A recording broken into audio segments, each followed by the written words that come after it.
बिस्मिल्लाहिर्रहमानिर्रहीम। अपने प्रोग्राम छोटी सी बात के साथ मैं एक बार फिर हाजिर हूँ। पिछले दिनों अमेरिका में एक रिसर्च हुई और ये रिसर्च की गई उन खिलाड़ियों पर, प्लेयर्स पर, मुख्तलिफ खेलों के। इनमें दोनों तरह के लोग शामिल थे, वो खिलाड़ी भी कि जो खेल में हार गए थे और वो भी कि जो जीत गए थे। बहुत डिटेल में एनालिसिस किए गए, उनके कोचेस से मुलाकातें की गईं, उनके बारे में जाना गया। और इस रिसर्च की जो बेस थी वो दरअसल ये थी कि आखिर बहुत सारी चीज़ें यकसा होने के बावजूद, एक जैसी होने के बावजूद, ऐसा क्यों होता है कि कोई खिलाड़ी हार जाता है और एक दूसरा जीत जाता है। इस बहुत तफसीली तज्जिये के बाद माहिरीन ने जो नतीजा अखज़ किया, उससे जो नतीजा निकाला वो हजरात बड़ा दिलचस्प है और बहुत समझने के काबिल है। माहिरीन इस नतीजे तक पहुंचे कि मुख्तलिफ खेलों के जो हारने और जीतने वाले खिलाड़ी हैं वो दरअसल अपनी फिजिक के एतबार से, अपनी फिजिकल फिटनेस के एतबार से थोड़े बहुत फर्क के साथ एक जैसे होते हैं। लेकिन इनमें जो खिलाड़ी अपनी नफ्सियाती सतह पर, अपने दिल और दिमाग की सतह पर ज्यादा बाहौसला, ज्यादा पुरजोश और जीत के यकीन के साथ खेलते हैं, वो जीत जाते हैं और दूसरे हार जाते हैं।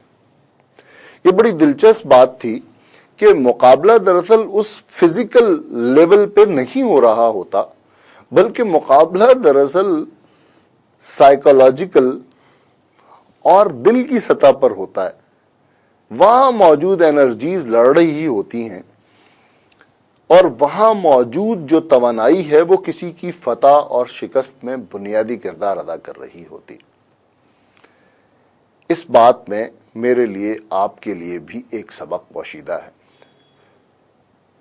कि वो लोग जो जिंदगी के इस मैदान में लड़कर, मुकाबला करके जीतना चाहते हैं, जो कौमें इस दुनिया के अंदर कम्पीट करके, मुकाबला करके जीतना चाहती हैं, उन्हें दरअसल ये सोचना होगा कि उनके अंदर जो साइकोलॉजिकल लेवल पर, जो जहनी सतह पर और जो उनके दिल की सतह पर पॉजिटिव चीजें हैं वो कितनी मौजूद हैं और उनमें क्या खामियां हैं।